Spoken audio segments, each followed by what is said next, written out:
Ja, grüß euch nochmal beieinander und immer noch einen sakrisch guten. Jetzt Kasperl. Ja, ich war jetzt gerade mit dem anderen Video fertig. Ja, Rendern hochladen, ihr wisst es. Ich render natürlich nichts, weil ich noch nie geschnitten habe. Aber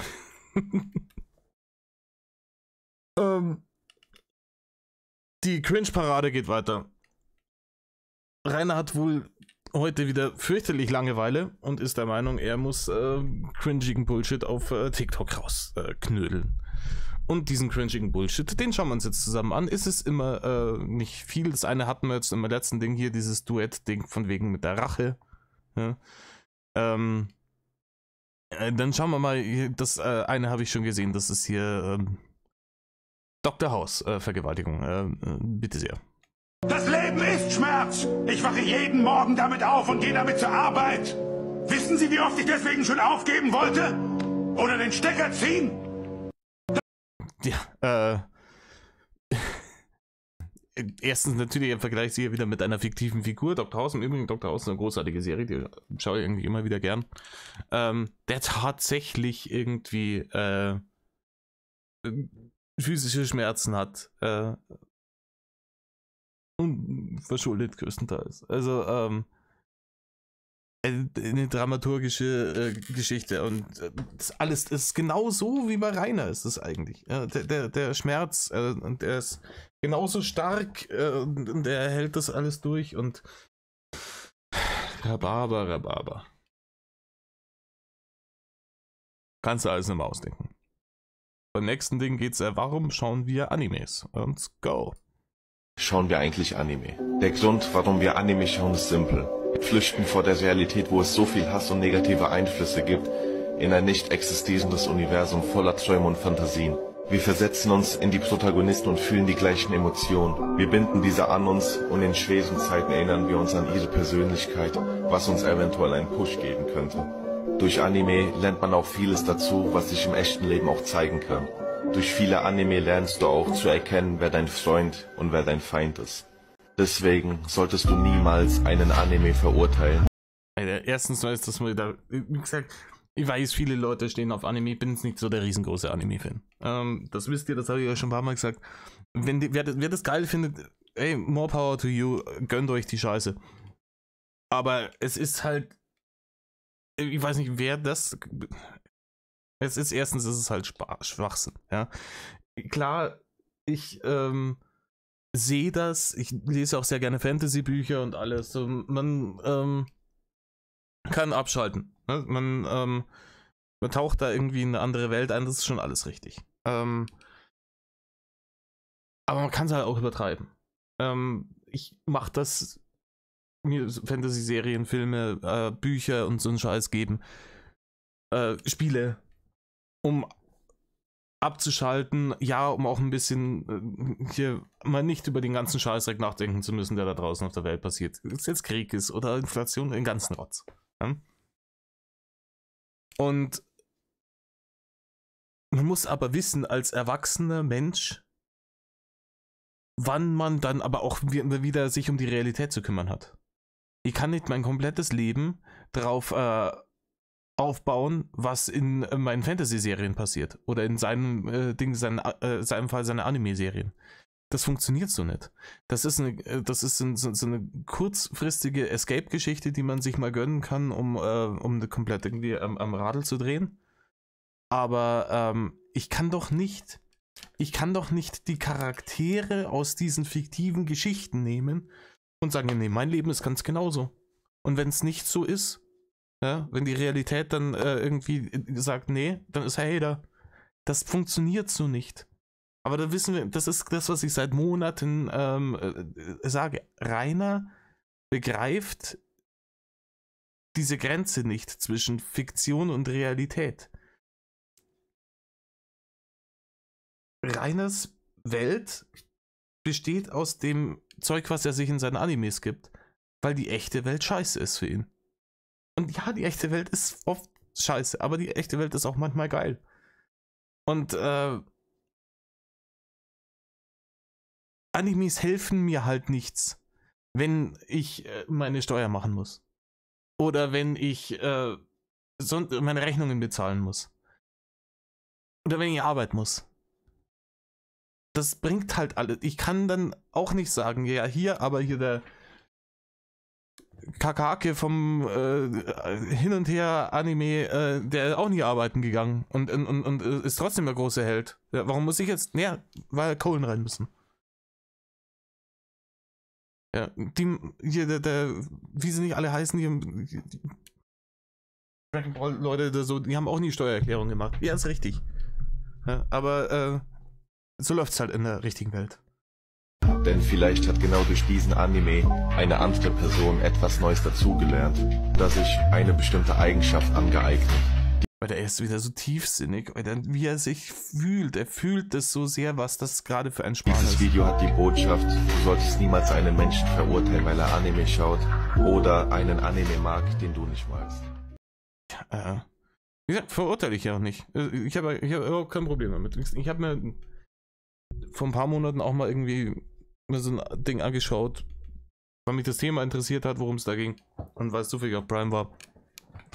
Das war schon, ja, es war unterhaltsam, aber es ist nichts, was ich so heftig feiere. Weil das ist mir immer zu pathetisch und ich muss immer an Rainer denken, wenn ich Animes sehe. Ich muss immer an Rainer denken, diese übercoolen, cringigen Sprüche, diese Charaktere, die so komplett drüber sind.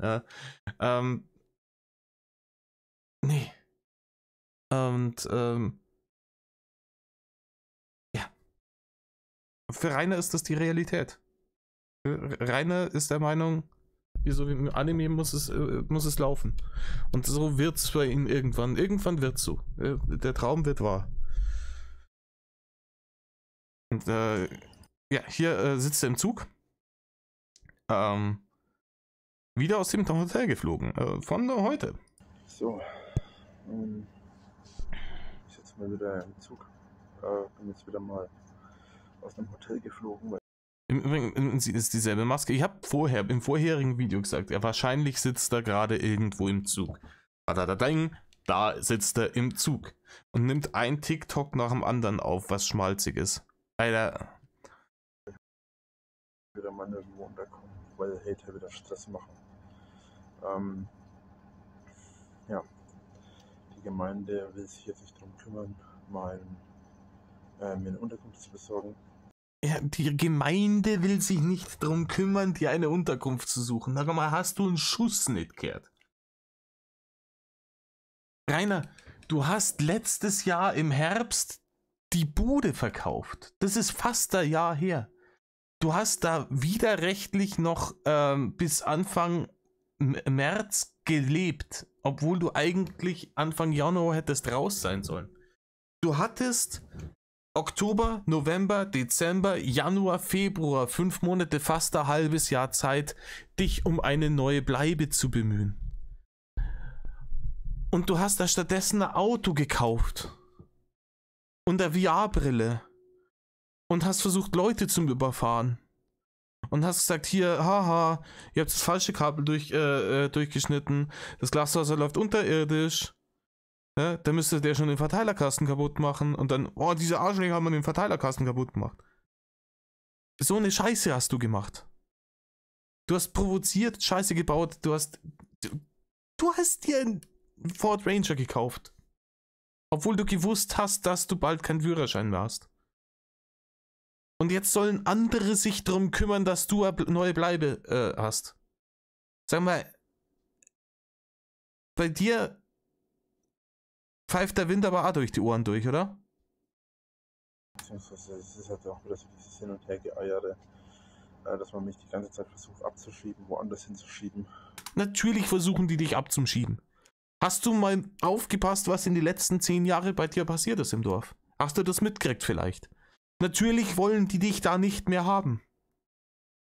Rainer, du hast die Leute da terrorisiert über 10 Jahre und jetzt erzähl mir nicht, dass an die Hater gelegen hat. Die wären ohne dich da niemals hingekommen. Und die hätten auch aufgehört, dahin zu kommen, wenn du aufgehört hättest, sie zu provozieren, dahin zu kommen. Rainer, du bist derjenige, der schuld daran ist, dass diese Leute 10 Jahre durch die Hölle gegangen sind. Sie haben sich bewusst dafür entschieden, in einem kleinen idyllischen Dorf draußen auf dem Land in Hinterpfuhlteufel zu wohnen, ja, damit sie eine Ruhe haben. Und dann kommst du, Dulli, vorbei mit deiner YouTube-Scheiße und machst ihnen 10 Jahre lang das Leben zur Hölle. Dass die heilfroh sind, dass du weiter bist und keinerlei Interesse haben, dass du da wieder einziehst, sollte sogar dir bewusst sein. Weiß ich auch nicht. Den Sachen, die du nicht weißt. Ja, da kann ich, ja? Das Geilste ist halt, dass das Landratsamt damals auf eigene Faust entschieden hat, mir den MPU aufzulasten. Nein, Rainer, nein. Ich erklär's dir noch 1000-mal. Du hast diese MPU aufgelastet bekommen, weil du einen Cheap Trick versucht hast. Du hast hier dein psychologisches Gutachten machen lassen, damit du nicht ins Gefängnis gehen musst. Und hier das Gesetz sagt, dass eine MPU verlangt werden kann, wenn jemand wegen Sachen wie gefährlicher Körperverletzung verurteilt wird. Weil man sich nicht sicher sein kann, ob dieser Mensch nicht das Auto als Waffe benutzt. Was du ja auch versucht hast. Ja? Und wenn du dann verurteilt wirst wegen gefährlicher Körperverletzung und dazu noch ein Gutachten hast, wo drauf steht, dass hageldumm bist und dass du nicht unter Kontrolle hast, dann sagen die natürlich, dass du MPU machen musst. Und wenn du dann aber ein halbes Jahr lang sagst, ja, das mache ich dann nach der Verhandlung, und dann kommen die aber und sagen, ja hier, die Frist ist vorbei, Lappen abgeben, jetzt bitte, dann sind die nicht schuld daran. Dann bist halt einfach mal wieder du derjenige. Was dazu geführt hat, dass mein Führerschein weg ist, was dafür gesorgt hat, dass ich jetzt mein Auto verkauft habe, was dafür gesorgt hat, dass ich jetzt weder ein Auto noch eine Unterkunft habe. Ja, scheiße, gell? Ja, was ich dazu auch sagen muss, ist, ich habe ja schon damit gerechnet, dass ich eine Unterkunft bekomme. Dass ich keine Unterkunft mehr bekomme. Da war der freudsche Versprecher. Ich habe damit gerechnet, dass ich eine Unterkunft bekomme. Das war... So ist es, Rainer. Nicht dich korrigieren, dass ich keine Unterkunft... Du hast damit gerechnet, eine Unterkunft zu bekommen. Du warst der Meinung, ja, hier, Winklerglück regelt. Ja, irgendwo komme ich schon unter. Ja? Und ist halt nicht so. Es ist halt nicht so. Diese scheiß Schanze zu verkaufen, war wohl der größte Fehler deines Lebens, nach einen YouTube-Kanal zu öffnen. Das sind die 2 Hauptfehler deines Lebens gewesen. Aber ich hatte eben meinen Führerschein, also deswegen das Auto.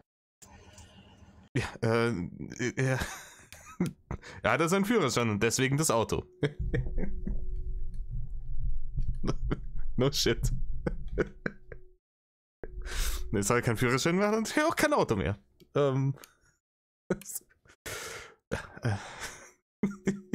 Diese Logik. Da lässt du nichts dran rütteln. So. Mit Panzertape festgeklebt. Ach ja, Reini. Wir kennen die Story. Alle anderen böse, alle sind dran schuld, außer er. Ja, die Hater sind dran schuld, dass er in Hotels nicht mehr unterkommt. Die Gemeinde ist dran schuld, dass er keine Wohnung mehr hat. Das Landratsamt ist dran schuld, dass er kein Auto mehr hat. Alle anderen sind an allem schuld. Das ist fürchterlich.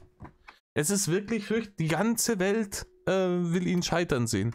Und er wäre doch eigentlich so ein toller Mensch. Naja. So.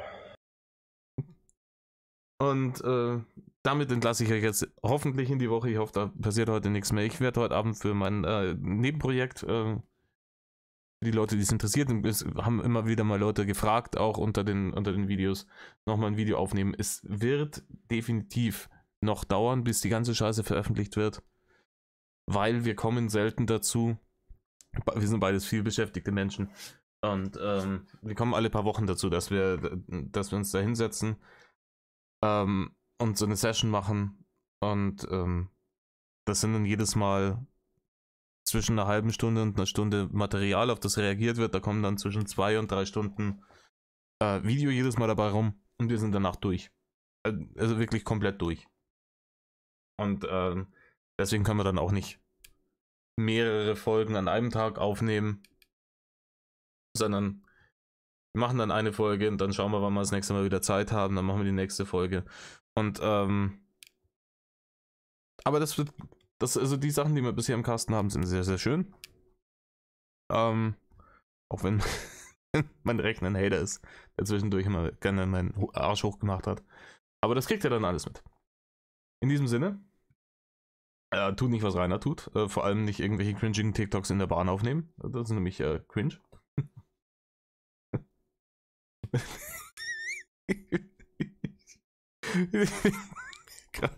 Müsst ihr einfach vorstellen, wie andere Leute ihn dann da sehen. Da sitzt so ein dicker Dulli in der Bahn mit seinem Wasserbein und schaut auf sein Handy und schaut so tiefgründig rein und ist vom Heulen, weil irgendeiner was über Animes erzählt.